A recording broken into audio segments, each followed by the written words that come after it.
Yeah. Yon. So, over the past half century, the world in which we work and the business run and the life flows has shifted dramatically. And to continue growing and surviving, the business and organization need to implement new survival strategies. So, napaka-timely ng ating topic ngayon because pwede natin tong i-adapt natin sa ating ng mga nangyayari sa ating paligid when it terms to the global pandemic. So, malalaman natin ano yung mga new normal strategies na ina-adapt ng ating organization. As a subcomponent of our topic, let's define the internalization, which means to produce goods or deliver services that have the capability of entering into the new international market and have the standards that are globally accepted. So ito yung mga goods and services na pwede nating ilagay sa international market, which is also acceptable sa ating global standards. So, as a birth of internalization, ito yung ating effect, which is the globalization, which means the connecting the economies of the world for free trade and economic policies to integrate the world into the global image. So, ito yung mom ng ating international market. So, presenting to you in your screen is ito yung mga factors that influence globalization, namely the telecommunication progress brought to us by the new technologies that we are experiencing, the acceleration and the effective corporate communication, which is accepted by brought to us by pa din ng ating mga new technology. Next is the transport of the progress and accelerate movement of goods because of the free trade and less boundaries, the production of process of innovation and the development of more advanced and cheaper goods of tillage tools. Because of then, kasi naging open na ang ating boundaries, so parang nagkakaroon ng easy flow of engages in terms of production and and ating mga services na pwede nating ibigay sa other entities. Next is the lifestyle internalization. Consumer needs convergence, which is defined as nagkakaroon ng mga less differences yung ating iba-ibang consumers internationally. And next, the national economic development, which leaves the economic level of the entity who are engaging to the globalization. Okay, ito yung 3 stages in entering international market. So, the initial entry to the international market, the local national market expansion, and globalization. So, bago tayo magkakaroon ng first step, syempre meron tayong mga pre-engagement activities na tinitake yung ating entity when they are considering themselves to engage in the international market. According to Zukausas 2006, ito yung pre-international or before international. Ito yung ating company that operates its own country but it's ready starting to get ready to expand its activities abroad. So ito yung step na pagpaplano ng ating entity to seeing themselves na to engage into the international market. Next is the initial penetration, which is the first turn, means that the company selects the location or country and examines the way of market penetration to determine that the time and penetration stages and evaluate the price after analyzing the data. It starts operation in a foreign country. So it answers the plan of din sa ating pre-international or before international. Pero nagkakaroon ng mga specific information kung saan, kailan, and yung mga prices na ating mababayaran. And magsa-start na din ang ating operation internationally. And next is the expansion of foreign market or the local market expansion. Then the company's activities abroad becomes and can begin to expand into new other countries. So, parang nagkakaroon ng maayos na operation yung ating entity because of their strategies that has been implemented and the plan na tinitake nila doon sa ating pre-international or the before international. Next is the activities abroad or the globalization. Ito na yung pagtitake ng pag-create ng power ng ating entity as a number one list in the local or in the international market who are engaging in the international market. It gains control over the foreign market. So, ito yung specific. Tapos, it reach only those countries applicable lang din kasi ito sa mga entities or sa mga businesses na napakalaki and really have the experiences na and have the strategies that really naaayon sa kanilang environment. Yon. Okay. Next is the reason for foreign market penetration. So dito natin maintindihan bakit ba nagkakaroon ng ganito yung ating entity. Okay. So we have here, um, yeah, 6 reason bakit nag-engage ang ating entity in terms of the international market. First up, we have local market saturation. This is because the reason na there are full of competitors sa kanilang local market. So they are grabbing the opportunity to take na to increase their sale and to increase their market doon sa kanila, doon involving the international market. Next is the unique product. So this is a subjective judgment of the entity that has been observed na since wala yung ganitong product natin sa international market, let's take it as an opportunity na to increase our sale and to involve in the international market. So baka nandoon din yung ating buenas buenas, parang ganon. Parang nagbibigay sila ng mga new products sa international market. Next is the user move abroad. So the company follow its customers to another country in order to meet their needs. So ito as requested by other country, by the consumers, para nagkaroon ng heart to heart ng heart to heart services yung ating customers and the business. So parang fino-follow nila yung ating customer into another location. Next is the risk diversification. The geographic and product diversification of production allows companies to keep good company targets and also keeps them when the economic situation worsen. So ito yung opportunity na nabibigay ng international market, a wider graphic and product diversification na nagkakaroon ng less risk in terms of the economy. Next is the reducing the production cost. Ito yung sinasabi ko na each country has its own cost. So parang tinitake an opportunity ng each businesses to increase its profit which less cost. Next is the supply of raw materials. Each country has its own abundant raw materials. And then, as observed by the other country, so syempre siguro may mga pangangailangan sila about doon sa mga produce ng isang international ng isang country abroad. So, kinakailangan nilang engage sa international market to produce their products or to provide their services ng entity na naghahanap ng ganoong produce. Okay, next. Ito yung sabi ng mga other authors in terms of the penetration. Why? Bakit nag-engage ang isang entity sa international market? The internal and external factors. Under internal, nandoon yung increase the profit making, which is also the best reason, unique product, company image, and too narrow local market. On the other hand, ng external factors natin, ito yung mga competitor pressure, low turnover of sales in the local market, and saturate local market. So, meron din mga other reasons para mas lalo talaga nating iintindihan. Kasi, iintindihan natin para hindi natin siya ma-misunderstand. Ginawang tao si international market. Well, anyway, sige patuloy tapo tayo. So, reasons of the future under this is the development of the new market for expansion, income growth, and new product line. Next is the defense reason, which is the local space preservation, foreign market preservation, raw materials, and technology. So, as you observe, mga classmates and sir, yan, nag-inform pa. Oo, kasi parang pare-pareho naman din yung reason. Parang ninarrow down lang talaga natin para mas ma-further understand talaga natin bakit talaga nag-engage yung ating entity sa ganitong situation. Okay?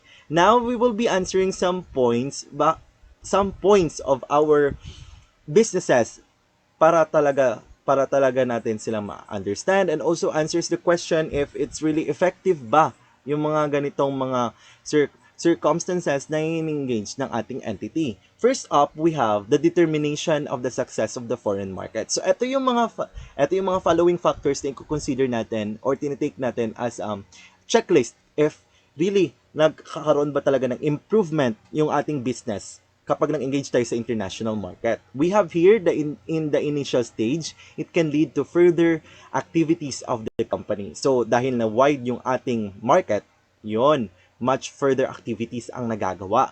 Next is it will determine a company's success or failure.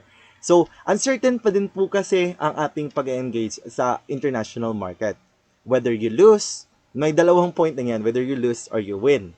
Yon. So, next is this is further affected by company's decision and coordination. So, yon. So, syempre, yung success natin, syempre nasa entity pa din yon kung paano nila pag-determine yung kanilang mga decisions and coordination as a team in implementing their strategies or their mga business principles na kanilang tinitake.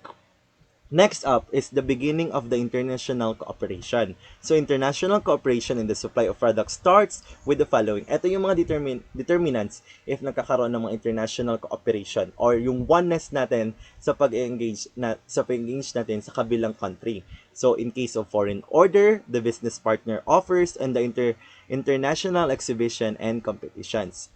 Ito yung mga other ways in starting international cooperation with foreign companies. So, aside doon sa ating mga apat na binigay na steps, ito yung two steps na pwedeng engage ng ating entity, which is the psychological closeness, familiar, and easily accessible market. If we really have a good relationship with one country or one business na nasa ibang country, so pwede din yun maging reason kung bakit pwede tayong magkaroon ng pag-engage ng ating international market. O, yon. And next is the neighbor countries. So, mag-start muna tayo sa malapit. So, kung sinong malapit, yun yung pwede. Oo. Yun talaga yung dapat nating gagawin. Kasi with neighboring countries, we can easily access each one. So with an exchange, easy lang yung ating flow ng yung ating goods and services. Okay? Yan. Eto na. Next up, we'd have the assessment before market penetration. Okay, balik tayo. Ayan. The assessment of before the market penetration. So, ito yung mga reasons na tinitake consideration muna ng ating entity in determining their strategies or their plan on how really to make steps kapag nandoon na sila sa real-time international market. The market selection, which is the local or the country that they will try to create the business.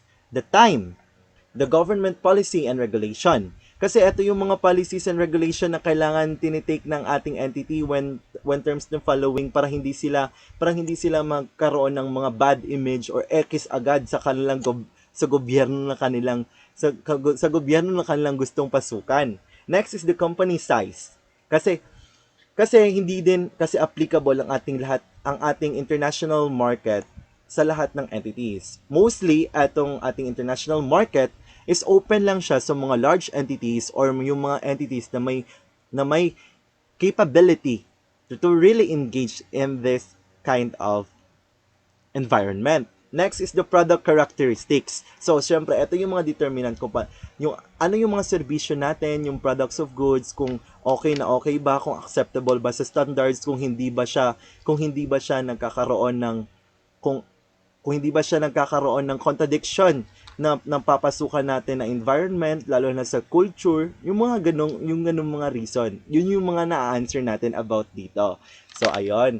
So, kapag na-assess natin to ng maayos, well, perfect! Go! Push the international market. So, ayun.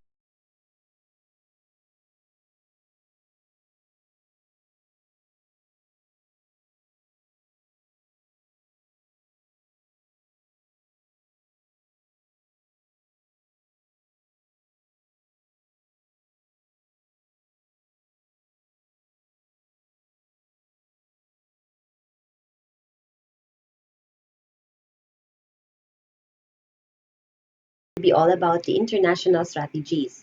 International strategies, these are strategies that are developed by the organization in pursuit of their plan um, to enter the foreign markets. Okay, normally, an organization has to consider the different areas of analysis to find a rationale to facilitate the development of an international strategy. So, marami silang kailangan i-consider including mga culture, regulations, and etc. ng bansa na gusto nilang pasukan. Then, some of the goals nila kung bakit sila nag-go internationally is the choice of expediency or kung mas makakatipid sila, makaka-reduce sila sa cost if they go global. And even, pwede silang, gusto nila is palawakin ang kanilang customers, i-distribute ang products nila sa ibang bansa at ibenta doon. Okay, so over the years, since na yung globalization, different companies have developed a lot or have developed different international strategies. Okay, so and I will discuss four of them. Okay, the first one is the multilateral strategy. This strategy is characterized by selecting one or more countries with the most favorable competitive situation and increasing the number of customers. So, parang may isip mo na the organization in this kind of strategy is parang langaw. Di ba kasi ang langaw, kung saan yung tae, nandun ang langaw. So, parang ganun sila. So, they take advantage of those competitive markets foreign internationally and nilalagay doon ang mga products nila. This is often called the exporting strategy. So, ang common challenges na, na nai-encounter ng mga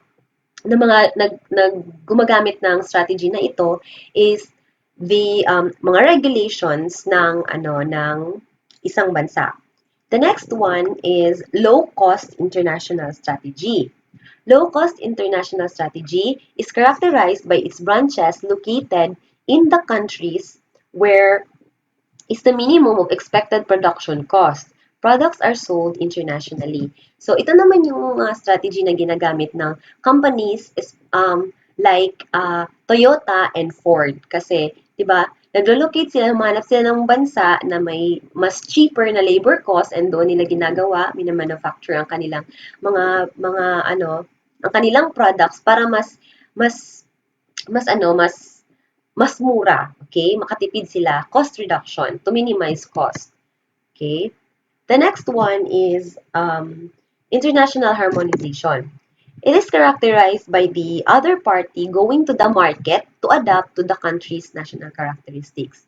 So, dito naman na strategy, the company is the company or the organization is mas willing sila na mag-adjust. Kasi kino-customize nila ang products and services or its operations in response to the customer's needs in that country. Mga gusto ng ang kailangan ng mga customers doon sa country na napili nila. So, a very perfect example of this is yung McDonald's. Kasi, yung mga McDonald's na located sa India, meron silang mga mostly yung ino-offer nila is mga chicken, lamb, mga vegetarian offerings. O yun yung nakaano sa McDonald's nila. And 'di ba, iba din yung sa atin. And meron din silang Mac Arabia chicken para sa Saudi, yung mga isang pita sandwich that has grilled beef patties or ay grilled patties, beef patties, mga tomato, onion, lettuce, and garlic sauce. Basta naangkop siya sa kailangan ng mga consumers. And the last one is the international niche strategy. It is characterized by its activities in the future, concentrating on a known market niche. So, dito, ang strategy is to focus on exclusively on one group. So parang isang certain group of people or group of consumers ang siniserve nila muna for the meantime. So doon nila launch ang product sa kanila and eventually maaari siyang lumaki, 'di ba? Pag na-realize ng iba. Okay, a very good example of this is yung appliance brand ng appliances sa China, yung Haier, H-A-I-E-R, Haier or Hair. Basta comment down below. Charing na. Okay, so higher. Okay, higher na. See, so ito yung kanilang strategy na ginamit. So, pumunta sila sa America, nag-launch sila ng product sa America, sa isang niche sa America na hindi man lang nalaman ng mga American companies na meron pala doon na meron palang niche na gano'n and doon nila nilaunch ang product and eventually lumaki siya kasi na-cater niya yung needs noon and eventually nung tumagal nag-ano na din sila, nag-customize na sila ng iba para ma-improve, para makagamit din yung iba, angkop din sa pangangailangan ng ibang group of ibang market. So, hindi yun alam ng mga American companies na nag-exist yung niche na yon. And actually, hanggang ngayon, hindi pa rin nila alam. Sorry lang, hindi natin alam yon. So, ayun, lumaki na ang hire, di ba sa atin, sikat din siya. Okay? So those are the international strategies that are often used by the companies. Okay, the next one is entry modes. So once a firm decides to enter the foreign market, pag naka-decide na sila, they would ask themselves, paano tayo papasok? So, entry modes, ano ang pwede natin gawin or paano tayo papasok to penetrate that country? So, there are different entry modes and I will discuss the kind of the kind of entry mode or the entry mode and its advantages and disadvantages. First is exports. Exports, this allows the company to sell their products and technology or services with to those to other countries with less commitment. Wala silang commitment. Nilalagay lang nila ang products nila doon para ibenta. Okay? So, familiar tayo dyan. So, ang advantages for a pretty simple way to enter the market, an easy way to gain knowledge about the country, and there is no need to create its own organization in other countries. And it is the cheapest way to start an um, international cooperation with foreign countries. However, meron din siyang disadvantages.